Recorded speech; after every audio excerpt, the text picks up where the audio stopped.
to the channel. Today I'm going to show you how to create an EC2 with Postgres 15 in it, and also how to connect from remote locations to it.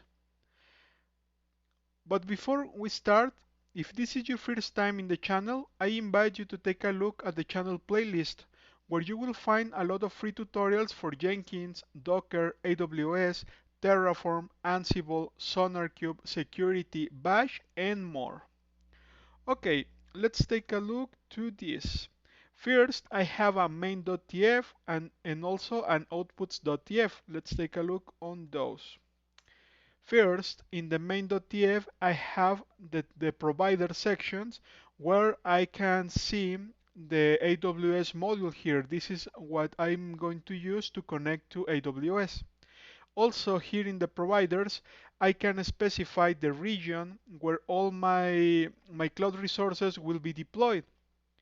You may know that you can specify the access key and the secret key here, but this is not recommended because it is a security breach to expose those credentials in a TF file, because this TF file is meant to be located in a remote repository like GitHub or any other place, versioning control, but these versions or these files should not contain credentials.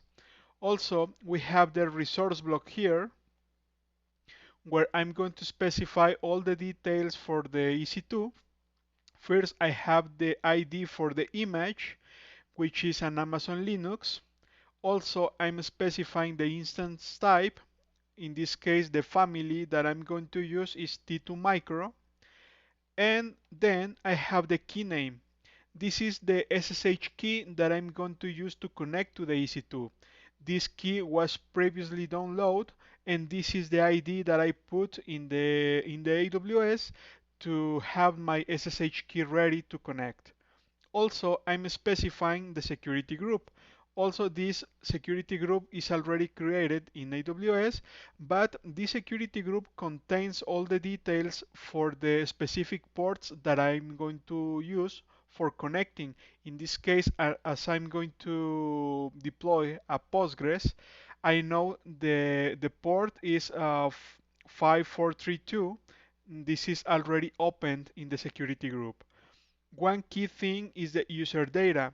This this will call a file called installationdb.sh. This is a bash script by using the file method.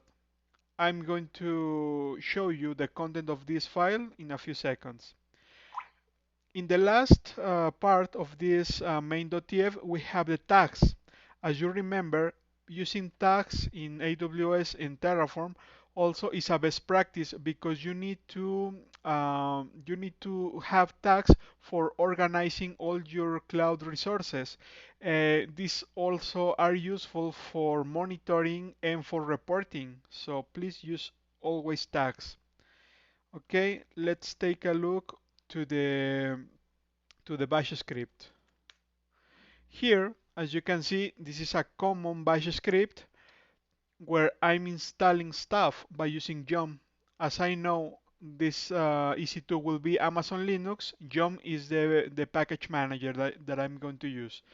I'm installing a lot of dependencies here, a lot of packages, and especially the server for the Postgres 15. After that, I'm going to execute PortgreSQL setup initdb to initialize the database and to install and create all the metadata that is needed for running this database. After that, I'm using systemctl enable and then the service name, in this case Postgres, because I want to enable this service to start after any restart for the instance. Then I have this special configuration which is required for enabling remote access. For this, I need to edit two files, this PostgreSQL.conf and also the pg_hba.conf. In the first one, I'm going to add this line, listen address, to listen from any location. That's why I'm putting the asterisk here. And for the second file, I need to add this line at the end because I need to enable the access from any location, and that is specified by this 0.0.0.0, which is internet. So I'm going to add this one to the bottom of this file, pg_hba.conf, and after I do that, I need to start the service. I need to start the Postgres.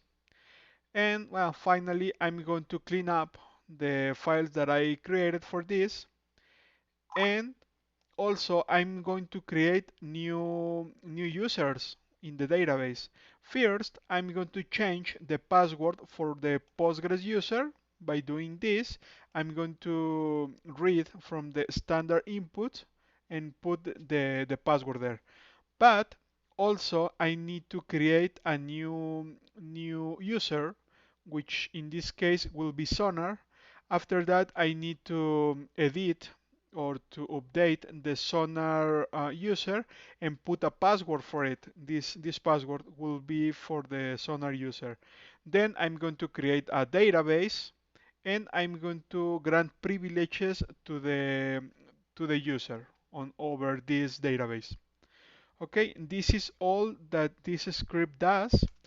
And also I'm going to check the outputs. Here the outputs is what I'm going to display after the EC2 is created.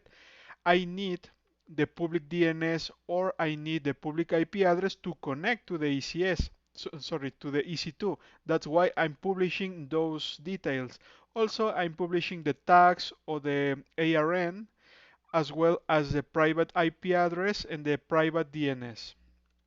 Okay, let's try to do a Terraform init to initialize the backend and retrieve all the necessary information from the AWS module, and then to connect to the Terraform, sorry, to the cloud account.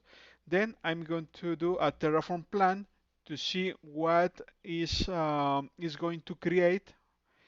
And as you can see, we have one resource to be added, zero to be changed, zero to be destroyed. If I scroll up, I can see the same details that I saw in the TF file, like the image ID. Also, I have the family, for example, of the key ID, the SSH key ID that I'm going to use. And I'm going to run the Terraform apply now with the option auto approve to avoid the confirmation. This will take a few seconds, so I'm going to pause the video and resume when it is done. Okay, it just finished. So I can see what has deployed into my cloud account. It's the same, this is the image ID and so on. But now I can see the outputs.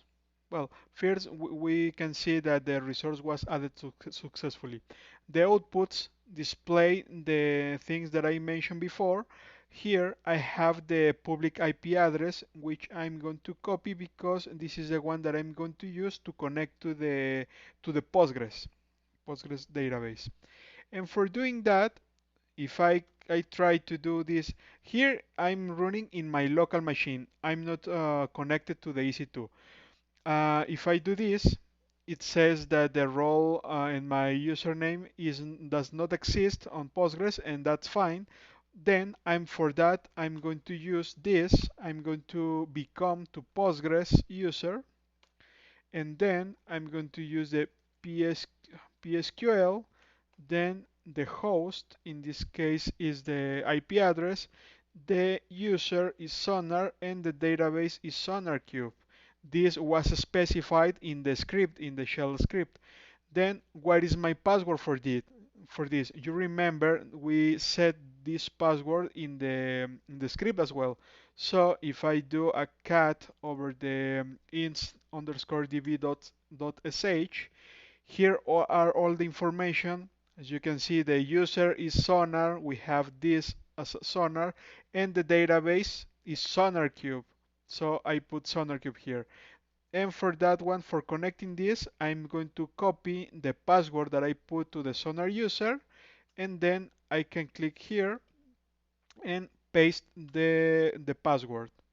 As you can see now, I'm connected to the Postgres 15 that is running on an EC2 in AWS. I can see more things here by listing all the databases that are in the EC2, which Postgres is the default one and the SonarQube is the one that we just created by using Terraform and user data. This is how you can deploy automatically Postgres 15 by using Terraform in an EC2.